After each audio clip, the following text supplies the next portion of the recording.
Nah, kita sekarang udah di Sentul City. Oke, jadi ini part 2. Halo, masih sama Om Dimas dan Om Fandi. Nah, kita sekarang mau menjelaskan mengenai, dari tadi kan kita ngobrol nih tentang perjalanan kita ke Sentul ini. Itu di situ tuh kalau ada gambar apa tuh yang kuning tuh? Sebentar. Tire kah? Oh iya, tekanan roda kita itu di sini kurang ya, ada notifikasi. Jadi notifikasi kuning ada tanda setengah lingkaran, terus ada tanda seru. Ini teman-teman nggak perlu worry ya, ini hanya warning. Jadi warning itu bukan warnanya kuning tapi peringatan. Nah di sini ada dua informasi. Yang pertama, ban kita kurang tekanan angin. Jadi kita mesti ke tempat top up angin untuk kita top up ya, kita tambah tekanannya. Yang kedua, ada benda asing yang menancap di roda atau di ban. Oh gitu. Nah, jadi caranya dia kalau sudah keluar gambar kuning seperti ini, kita mesti nepi ke tempat yang aman. Kita cek apakah ada benda nempel, ya misalkan paku, kayu, besi atau baut nempel di ban, atau nggak ada benda nempel, artinya kurang tekanan. Nah, kalau kurang tekanan, teman-teman nggak perlu worry, silakan dilanjut lagi perjalanan. Selama itu masih aman, langsung kita merapat ke pompa bensin atau ke tukang tambal ban untuk ditambah anginnya. Nanti untuk risetnya cukup mudah. Nah, ini kita akan coba riset sesuai dengan tekanan saat ini. Nah, sebentar karena kita lagi jalan, izin saya nepi dulu Mbak ya. Oke. Kita aman. Sebentar kita nepi di depan yang lebih aman. Tentu teman-teman sesuai undang-undang safety driving, kita mesti nyalakan hazard ya kalau kita sedang berhenti menepi sebentar. Jadi fungsi hazard ini bukan lagi melintas di persimpangan, tapi berhenti sebentar di pinggir jalan atau di badan jalan karena kondisi darurat. Nah ini hazardnya sudah nyala. Oke, kita langsung, begitu ada logo kuning ya, logo kuning ini Mbak, kita langsung masuk ke home. Kita masuk ke geser paling kanan, service. Klik service. Nah, terus di sini ada informasi roda depan kiri kurang tekanan. Artinya nggak ada kena paku, nggak ada kena baut, hanya kurang tekanan. Anggap kita sudah isi, terus masih muncul.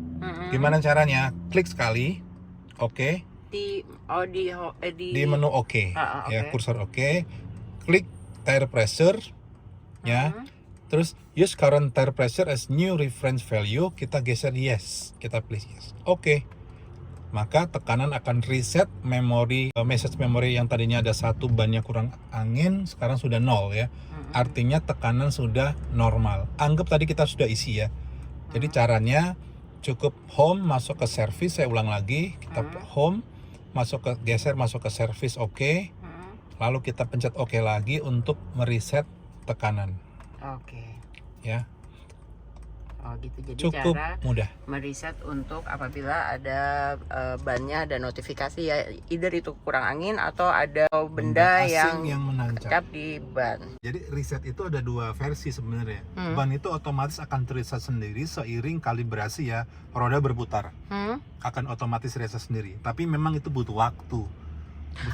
Karena kan ini kan mobil baru, setahu saya mobil-mobil baru itu nggak perlu pakai di reset manual. Dia otomatis. Jadi sudah otomatis sebenarnya. Cuman ada kalanya mungkin pemiliknya, aduh ini ganggu banget nih, gimana nih, ya udah reset manual bisa. Jadi reset ada 2 sistem, satu otomatis akan reset dengan sendirinya.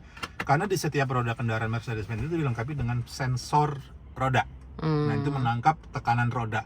Sensor roda bekerja atas dasar tekanan yang ada di dalam ruangan plus dia berkalibrasi ya, dia berputar, membaca tekanan. Jadi dibutuhkan sedikit waktu aja untuk tekanan bisa reset secara otomatis atau kita reset manual seperti tadi.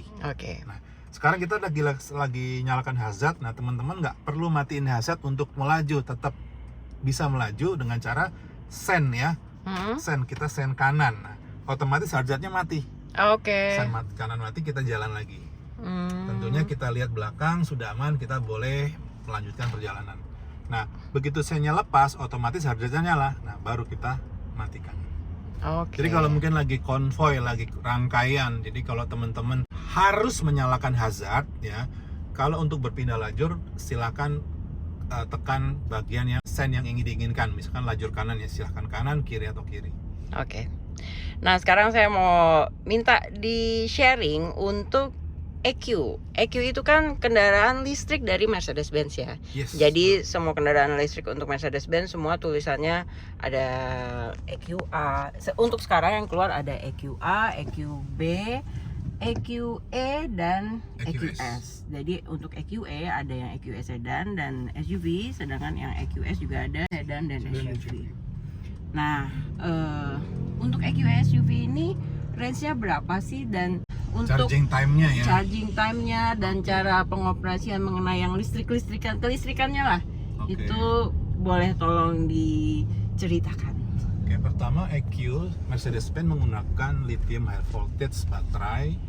Untuk EQE kapasitasnya 90 kW per jamnya. Jadi daya storage-nya itu besarannya 90 kW untuk baterainya EQE. Dengan penuh 90 kW, kendaraan ini bisa melaju 585 km sesuai dengan standar pengetesan di dunia. Jadi sudah bisa melaju. Nah, Jadi range-nya dia 585. range-nya 585. Nah, ya, pengisiannya ada dua sistem. Yang pertama adalah menggunakan listrik langsung, entah itu AC, entah itu DC. Terus ada lagi pengisian melalui regeneratif. Regeneratif itu pengisian berdasarkan pengereman atau kendaraan melambat ya. Nah, di sini ada fitur namanya recuperation ya. Recuperation itu untuk charging. Pada saat kita melaju, nah kita ngelepas pedal gas, ini ngisi listriknya. Walaupun tidak besar ya. Tapi kita bisa atur ya sesuai dengan gaya mengemudi. Nah, di sini ada pedal shift. Oh sorry, saya harus matiin dulu nih. Pedal shift di sini ada minus, pedal shift minus dan plus. Kalau di mobil internal combustion engine atau mobil bensin atau diesel, plus minus ini untuk transmisi, untuk perpindahan gigi. Tapi untuk di mobil listrik ini untuk pengaturan pengisian daya. Misalkan kita atur minus, di sini otomatis strong recuperation. Oh gitu. Ya, strong recuperation ini pengisiannya lebih kuat. Nah, Jadi bukan untuk transmisi gigi. bukan. Kalau di mobil listrik untuk rekuperasi atau pengisian. Nah, ketika kita atur strong recuperation, kita lepas pedal gasnya, ini seakan-akan mobil ngerem nih. Iya, mobil ngerem. Tapi kalau saya khawatir pada saat mobil melambat, adaptive brake light belakang otomatis nyala. Jadi pengendara belakang tetap aware bahwasanya kendaraan kita sedang melambat. Jadi di sini strong recuperation ya tadi ya. Jadi strong itu memang kesannya lebih berat ya, entah itu pada saat kita lagi kick down atau lagi deselerasi, lepas pedal gas. Nah, benefitnya pengecasan baterai lebih banyak. Namun ada yang nggak nyaman, mungkin Mas Fandi di belakang begitu saya lepas pedal gas, ini kerasa nyentak nih, badannya agak ke depan nih. Makanya harus selalu gunakan seatbelt ya. Ya, tapi kalau sebagai pemilik kendaraan, drivernya begitu, itu bakal dikemplang ya. Jadi, karena nggak nyaman. Kamu nyetir gimana sih? Nah, itu bisa diatur lagi dengan menggunakan mode intelligent atau normal atau no recuperation. Nah, kalau normal, kita ini lagi jalan lagi kosong, Mbak. Kita normal, kita gas, kita lepas pedal gasnya. Nah, ini kayak mobil biasa ya, kayak engine brake biasa. Nah, pengecasannya otomatis tidak sebesar strong. Nah, kalau kita gunakan tarik lagi ke kanan no recuperation ya, nol rekuperasinya. Jadi tidak ada energi listrik yang ditangkap oleh si pemancar penangkap sensor regeneratif. Jadi nggak ada energi yang ditangkap. Jadi kalau kita kick down, kita lepas, ini mobil tergelincir ya. Mobil akan melaju dengan tanpa hambatan. Meluncur atau maju tanpa hambatan, sehingga tidak ada rekuperasi, tidak ada pengecasan. Ada lagi satu mode lagi, namanya intelligent rekuperasi. Nah, ini yang paling oke. Jadi intelligent ini dimana energi ditangkap sesuai dengan driving style si pengemudi. Ya, bisa pelan, juga bisa kencang, tapi tidak seperti strong ya. Contoh, kita injek pedal gasnya, kita lepas. Nah, ini gliding aja, tapi jangan khawatir, ini tetap ngisi ya. Jadi ada 4 mode. Yang pertama strong recuperation, normal recuperation, no recuperation, dan intelligent auto recuperation atau auto. Ini kalau di mobil EQE, EQS keterangannya adalah tadi ya, ada strong, ada normal, ada no. Nah, tapi kalau di mobil EQA atau EQB nggak usah khawatir, tetap ada, hanya beda kode. Itu ada D+1, D+2, -1, -2 gitu. Tapi fungsinya sama. Nah, di dalam kota, mobil listrik itu secara convenience sangat-sangat efektif ya. Efektif banget ya. Tapi kalau kita keluar tol, tidak ada pengisian. Nah, itu otomatis harus disesuaikan dengan gaya si pengemudi, karena seiring kita untuk kick down atau kita speeding ya, kecepatan tinggi, otomatis baterai akan digunakan secara maksimal, atau baterai itu bisa lebih cepat habis. Nah, gimana kalau habis? Kita tinggal datang ke SPKLU. Nah, karena di EQE ini bisa support sampai 200 kW per jam. Jadi untuk pengisian dari, anggaplah dari 20% sampai 100% itu tidak lebih dari 30 menit. Kalau menggunakan DC charging atau fast charging yang sampai dengan 200 kW. Tapi kalau menggunakan AC atau charging standar yang 11 kW per jam, itu hitungannya kurang lebih 7 sampai 8 jam pengisian. Nah, itu bisa dilihat juga di sini kami posisinya. Jadi misalnya menu EQ. Nah, tinggal lihat di sini kondisi kita baterai saat ini. Di sini ada keterangannya. Mobilnya sebenarnya bisa masuk sampai hampir sampai 200 kW ya. Betul. Tapi di sini karena kondisi baterai saat ini kita bisa masuk adalah 50 kW. Bisa lihat ya. Mana sih? Ini DC. Oh, nah, jadi kalau misalnya kita menggunakan DC saat ini karena kita baterainya itu 89. Jadi untuk maksimal kita full charging itu di 50 kW. Tergantung dari kondisi baterai berapa persennya. Kalau misalnya persennya di bawah 50, ini nanti naik lagi kilowattnya masuk. Jadi sudah pinter seperti itu. Dan lainnya juga consumption kita bisa lihat langsung dari sini juga. Jadi kondisi baterai bisa langsung sini. Atau kita mau cari SKPLU langsung, kita bisa cari di langsung petanya. Nah, ini ada posisi yang terdekat di sini di mana. Jadi selain ini juga salah satu kelebihan kalau kita beli di ATPM ya. Jadi untuk peta mengenai pengisian saat ini SPKLU terdekat itu semua ada di sini. Karena kalau importer umum kan dia tidak sama kan, tergantung dari negara mana mobil itu diimpor. Nah, di sini juga bisa pakai langsung dari in petanya, langsung di dalam petanya juga bisa langsung dari handphonenya Pak Dimas di sini. Bisa cari pakai aplikasi namanya download SKPLU atau namanya Mobile Charging. Charge in. Mobile PLN juga bisa. Ada charge in. Ada dua.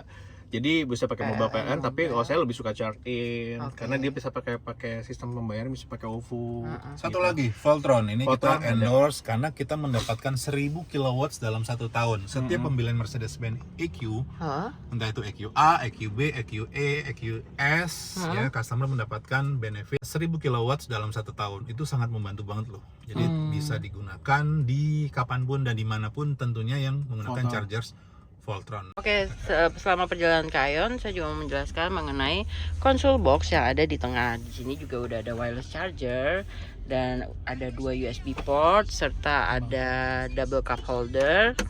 Dan untuk menaruh kunci kendaraan di sini. Nah, untuk di bagian tengah ini ada tempat penyimpanan yang lebih dalam dan ada 2 USB port juga yang Type C. Nah, untuk EQA ini di sini ada penyimpanan lagi nih. Jadi kayak di sini ada tasnya Dimas, di sini ada 2 USB port juga. Jadi banyak banget 2 USB port di sini. Totalnya ada 8. Totalnya di depan ada 8. Depan 6, belakang 2. Oh, semuanya ada. Jadi di sini ada 6 ya. Ya, tadi di sini 2, di dalam console box 2 dan di bawah juga ada 2. Belakang 2. Di belakang ada 2. Nanti kita akan jelaskan detail ya teman-teman. EQA SUV punya satu benefit di mana ini tidak dimiliki oleh saudaranya, yaitu adalah rear axle steering wheel yang bisa sampai 10,5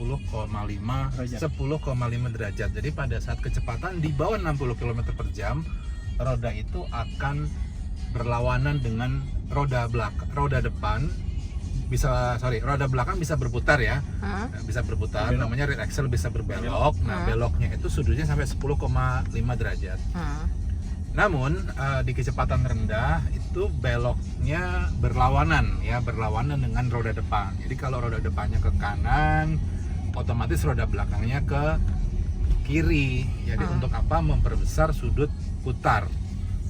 dan membantu manuver tentunya.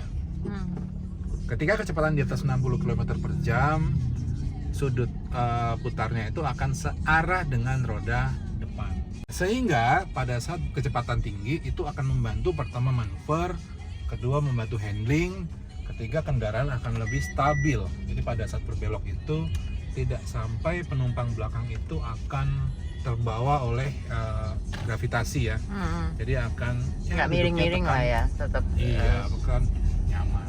Okay. Nanti kita akan show bagaimana 10,5 derajat. Nah, kalau di sini kita bisa show informasi vehicle.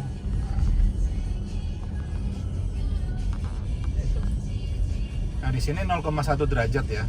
0,1 derajat. Nah, semakin sebenarnya kalau kita mau show kalau sampai 10,5 derajat itu harus pada saat parkir. Tapi kalau pada saat kecepatan tinggi, kecepatan di atas 60 itu ya otomatis tidak sebesar berhenti. Oke, sekarang kita mau menjelaskan mengenai rear axle ya. Rear axle steering wheel pada EQE ini memiliki spektor paling besar yaitu 10,5 derajat. Ini paling tinggi dari keluarga SUV yang ada di Indonesia dengan opsi standar. Kalau EQS sedan itu bisa berputar 4,5 derajat. Kalau mau 10,5 itu harus ada opsional plus additional yang bisa kita cek dari kantong kita. Artinya fitur itu bisa berbayar. Tapi di EQE SUV ini sudah standar ya. Oke, Jadi udah dari sini kita bisa lihat ini sampai 10 derajat nah di sini ya. Oke, Dimas, ini kan mobilnya mobil EQ, mobil listrik. Yes. Suaranya nggak ada. Biar seru nih, ada suaranya. Kalau terlalu hening itu gimana ya? Oke, jangan khawatir Mbak Ami, karena di Mercedes-Benz EQ khususnya EQE, EQS ini dilengkapi dengan sound experience, di mana ada suara buatan yang diciptakan untuk menambah atau memompa adrenalin si pengemudi. Nah, contoh, kita bisa masuk ke menu kendaraan, menu utama, kita menu setting, terus kita menu ke kendaraan. Di sini ada sound experience, ada pilihan di sini ada silver wave dan vivid flux, ada dua. Kita coba vivid flux dulu, terus di sini kita pindah ke mode sport biar lebih terasa. Nah, kita bisa nanti mudah-mudahan sih teman-teman bisa ngedengerin ya suaranya seperti apa ya. Ini coba kita speed up ya.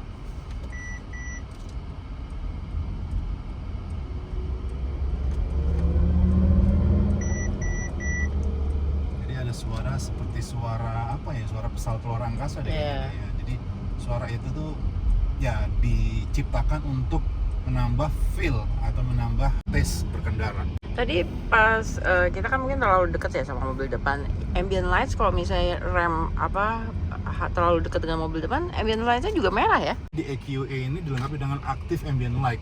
Active ambient light ini terintegrasi dengan active brake assist, active blind spot assist, dan active lane keeping assist. Jadi in case ada potensi atau ada resiko yang akan terjadi kalau kita nggak mengurangi kecepatan atau kita mengindahkan peringatan, nah di situ ambient light-nya otomatis berubah, yang tadinya warna lain, misalnya warna biru, warna hijau ke warna merah, dan itu flashing. Terus seatbelt juga mengencang ya, itu sebagai fitur daripada pre-save ya. Balik lagi ke sound experience ya. Jadi nggak hening-hening amat. Nah ini kita bisa coba 1, 2, 3 ya. Jadi ada suara buatan ya. Iya, kedengeran sih di sini. Nggak tahu deh kalau di video apakah terdengar jelas atau enggak. Ini suara tadi kita coba Vivid. flash, sekarang silver wave ya.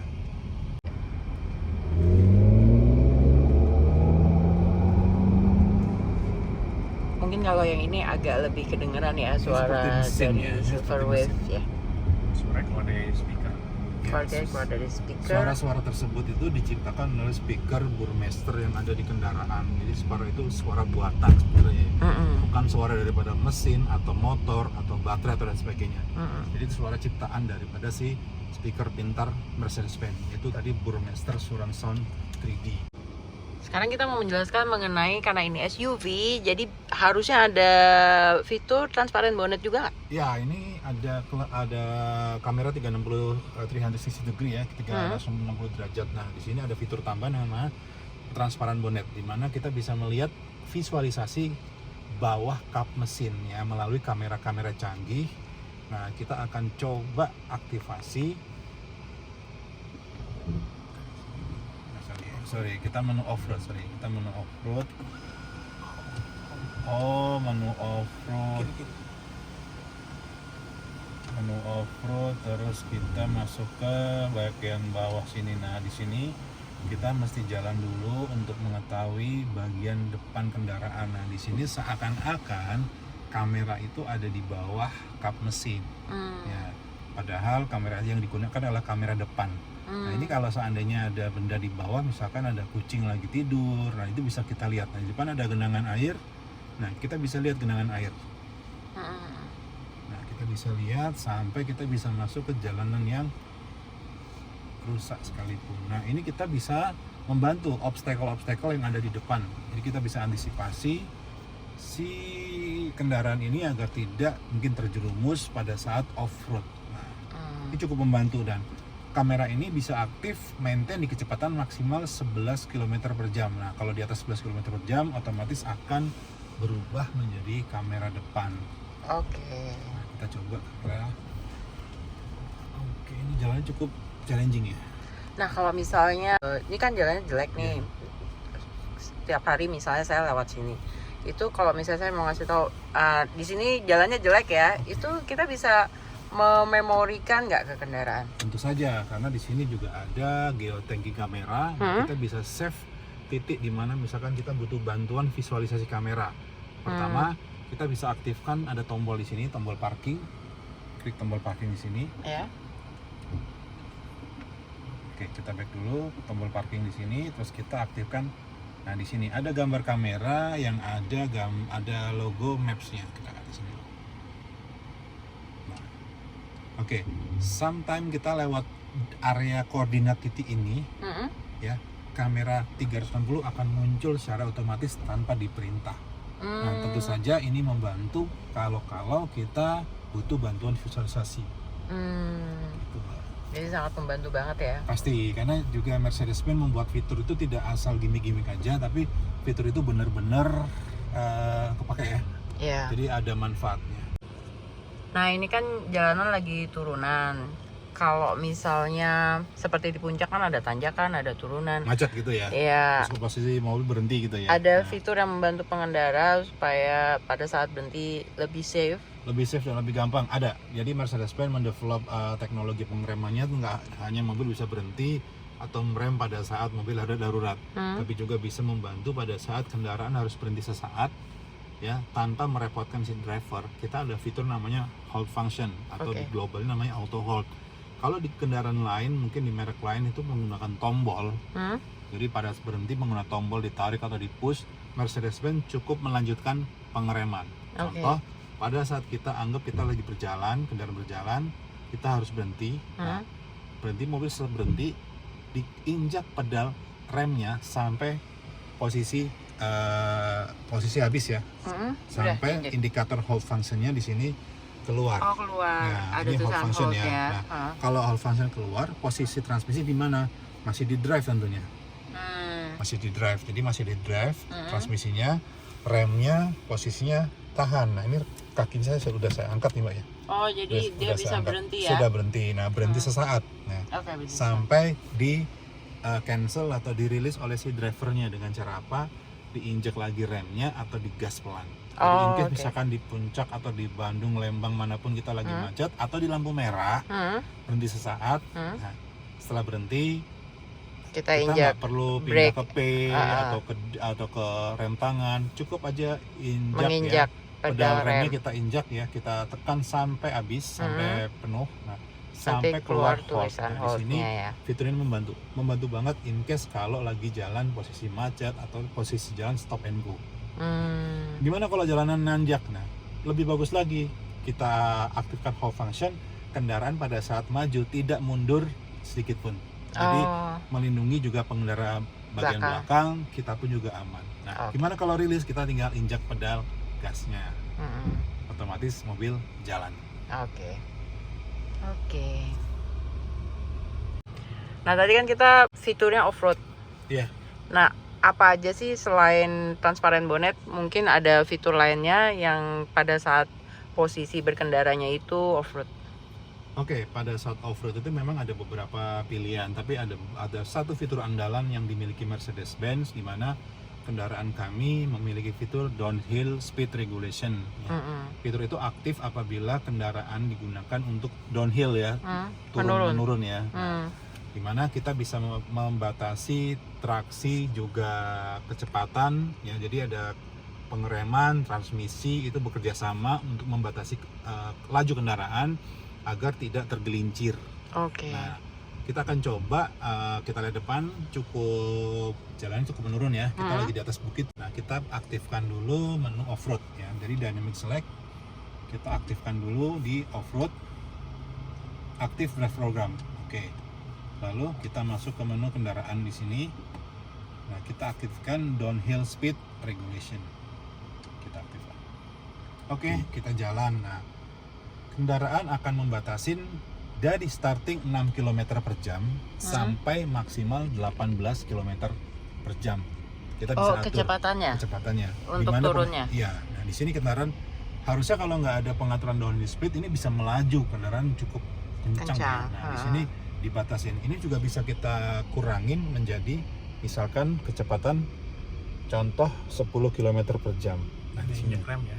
Ini remnya kita nggak tekan, jadi remnya nggak diinjak. Jadi sekarang Dimas nggak injek rem ya? Enggak, remnya nggak diinjak. Remnya nggak diinjak ya. Jadi kendaraan akan melaju turun ya maksimal 10 sesuai dengan kecepatan yang kita atur. Kecepatannya kita atur melalui di multifunction display yang di sebelah kanan ya di sini. Kita bisa atur. Nah, kita bisa atur juga set plus untuk menambah kecepatan maksimal tadi 18 km per jam. Tergantung kondisi badan jalan ya. Kalau misalkan off-roadnya cukup berat, pastinya yang penting kendaraan bisa turun dengan aman. Jadi kita bisa adjust mulai dari starting 6 km per jam sampai 18 km per jam. Nah ini di function ini kan ada beberapa fitur tuh, ada car wash mode, terus snow change, itu semua berfungsi? Pasti fungsi. Oke, ada apa aja sih di sini? Ada beberapa fitur yang mungkin bisa dipakai di Indonesia atau juga nggak bisa dipakai. Contohnya yang nggak bisa kepakai dari sini itu adalah snow chain. Snow chain ini ya untuk rantai, untuk kalau kita melalui di salju ya. Ya namanya snow ya, di jalanan yang bersalju. Nah ini itu yang biasa ditaruh di roda itu kan sih? Iya, kayak besi-besi gitu. Besi ya. Jadi kayak rantai yang diletakkan di roda untuk menambah grip si roda tersebut. Car wash mode ini berfungsi apabila kita sedang memasuki car wash robot ya. Jadi Mercedes kan secara default settingnya ada beberapa fitur yang sistemnya otomatis, contoh seperti wiper, spion. Nah di situ ada beberapa termasuk.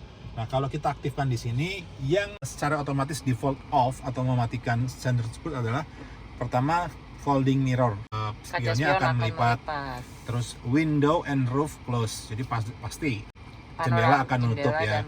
Ya convenient vehicle opening off, parking assist off, rain sensor off. Nah ini kalau rain sensornya aktif bahaya, nanti bisa nyangkut di bagian pada saat dicuci.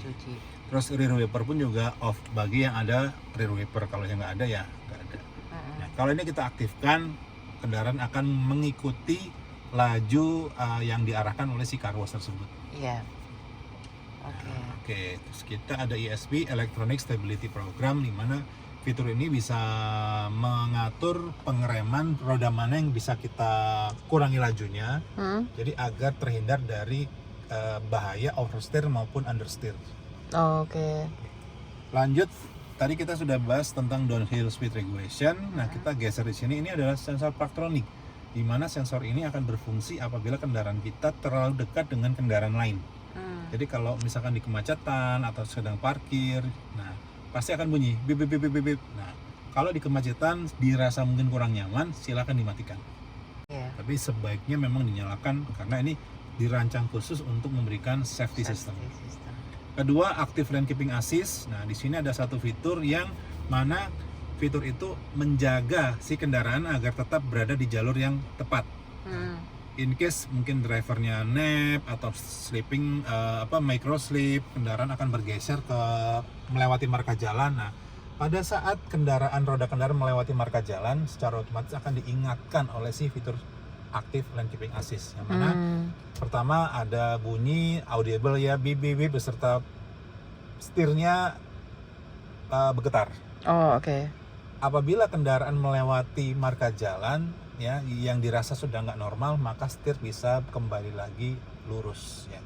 Karena di sini fiturnya adalah aktif, jadi bisa ada namanya intervensi. Untuk tipikal driver yang mohon maaf nih suka seradak-seruduk ya, kalau belok dia nggak pakai sen. Nah, ini bisa terjadi kesalahpahaman. Ya, setir bisa nggak mau dibelokin. Contoh kendaraan kecepatan tinggi, kita mau overtake ya, di mana marka jalannya itu nyambung ya. Nah, pada saat belok ya nggak mau belok. Kenapa? Balik lagi dia. Iya, balik lagi. Kenapa? Karena sensor membaca mobil akan melewati garis marka jalan. Kalau kita gunakan sen, otomatis fitur itu juga akan pause. Jadi mobil bisa belok seperti pada umumnya, sesuai kebutuhan. Nah, itu kan tadi pilihan berkendara secara off-road. Nah, pilihan berkendara di Mercedes-Benz kan ada 5 ya biasanya ya. Nah, boleh dijelasin nggak masing-masing? Oke, di sini off-road tadi kita gunakan off-road. Jadi off-road itu kita memaksimalkan traksi ya, bukan pada kecepatannya, tapi pada traksinya. Dan pada saat mau itu jalan yang turun atau jalanan naik ya, atau tanjakan. Nah, di sisi lain ada eco function atau eco mode. Eco mode ini kita gunakan apabila kita berada di jalan macet, padat. Nah, secara mekanis debit bahan bakar dan debit udara itu akan dikurangi, sehingga kendaraan tidak akan bisa seresponsif normal. Artinya karena bensin yang disemprotkan ke dapur bakar kecil, otomatis konsumsi lebih irit. Nah, jadi secara gampangnya mobil asal jalan aja bisa jalan, radio bisa fungsi, AC bisa nyala, jalan juga tetap normal, tapi tidak bisa kecepatan tinggi. Jadi itu berfungsi juga di mobil EQ dong, jadi mungkin lebih menghemat baterai ya. Kalau di mobil ICE atau mobil bensin pada umumnya itu debit bahan bakar. Tapi kalau di EQ, satu, kecepatannya dibatasin. Yang kedua, tidak agresif atau untuk akselerasinya tidak serespons comfort atau sport mode. Oke, itu dibatasin sampai berapa? Dibatasin 100 km. Oh, jadi nggak bisa lebih dari 100 km? Kalau mau lebih, pindahin ke mode comfort. Oh. Karena kan tujuannya Eco kan memang untuk membatasi, untuk mengefisienkan bahan bakar atau energi. Ya, kalau mobil bensin atau mobil diesel, bahan bakar, kalau listrik pasti energi, si baterainya. Comfort, secara nama comfort di sini kita bisa lihat ya, di sini untuk powertrainnya atau powernya normal ya. Comfort kita sedang berkendara. Terus suspensinya, karena EQ menggunakan suspensi udara atau hermetic, suspensi juga sangat empuk. Tambah lagi steering sistemnya tidak berat, artinya cukup nyaman untuk berkendara di daily use atau di perkotaan atau di luar kota pun juga sangat nyaman. Jadi setirnya tetap enteng di kecepatan rendah, akan berat di kecepatan tinggi. Kalau tadi kan maksimal kecepatan 100. Iya. Nah, kita mau melimitasi kecepatan kita dengan speed limit ya? Speed limit ada. Jadi kalau mau dibatasin secara normal, di sini ada speed limit. Jadi kalau ada jodoh antara cruise control, pasti ada speed limiter di sini. Jadi kita bisa membatasi kecepatan. Nah, kita harus jalan ya kalau speed limit ya. Iya, oke. Yuk. Ini yang suka dipertanyakan sama customer, kenapa tiba-tiba di kecepatan segini kok mobil nggak mau lebih? Dikirain rusak mobil. Iya, jadi ya saya juga pernah dapat beberapa pertanyaan dari customer, kenapa mobil saya nggak bisa jalan kenceng ya, padahal saya berada di tol dan depan kosong. Oh, mungkin bapak kepencet kali speed limitnya nggak sadar. Nah, di sini memang ada di tombol multifunction steering wheel sini ada beberapa tangan yang mungkin nggak sadar neken-neken ya, atau nggak sadar ketekan, akhirnya kena kepencet bagian speed limit. Jadi kalau ini misalkan kendaraan kita melaju di atas 20, ini nggak mau kenceng, ini saya udah injek gasnya maksimal nih, udah maksimal, udah habis, tetap 20 km per jam. Nah, caranya menonaktifkannya. membatalkan atau menonaktifkan ya cukup di cancel. Oh, cukup tekan cancel. Cancel ya? otomatis akan melaju lagi. Oke. Nah, ini sering banget ini terjadi. Speed limit itu hanya di 20 km. Tidak, speed limit itu bisa Atau kita bisa sampai adjust? 120 km. Oke. Jadi memang minimalnya 20 km. Minimal ya. Minimal terus 20. Tapi kita bisa atur sampai di sini bisa lebih 100. Bisa 210, mohon maaf. 210 km per jam. Itu bukan limiter dong kalau 200. Ya, mungkin ini kecepatan maksimalnya bisa di atas. Mungkin kalau kita nyobanya di autobahn ya. Bisa.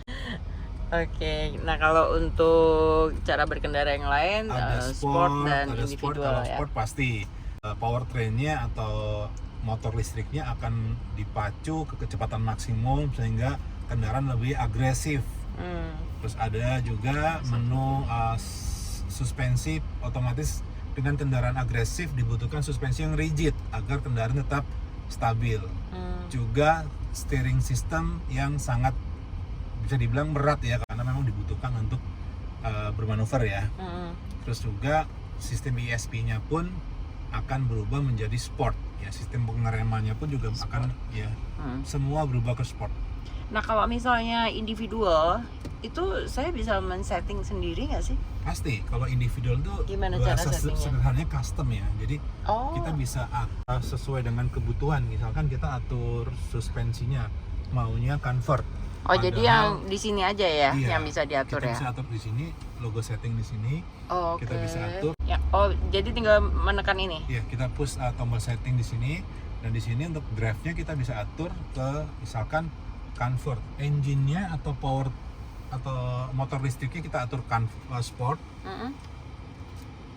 Terus suspensinya, karena suspensinya kita mau kencang tapi kita mau enak, kita atur jadi convert. Jadi yang sport si drive sistemnya aja. Termasuk steeringnya kita bisa atur convert, jadi lebih nyaman. Jadi jika teman-teman untuk memilih mode berkendara individual, teman-teman bebas ya. Harusnya kalau sport itu suspensi dan steeringnya akan keras dan berat.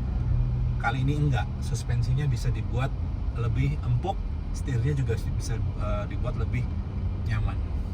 Oke. Jadi itu tadi untuk individual. Jadi kalau untuk di sport semua udah default Sudah ya. defaultnya semua sport, atau misalkan suspensinya Kita nggak bisa rigid, atur. setirnya lebih. Jadi yang bisa berat. diatur hanya untuk individual. Oke. Baiklah teman-teman semua, demikianlah akhir dari part 2. Jadi kita udah bikin 2 part nih untuk perjalanan kita ke Sentul ini.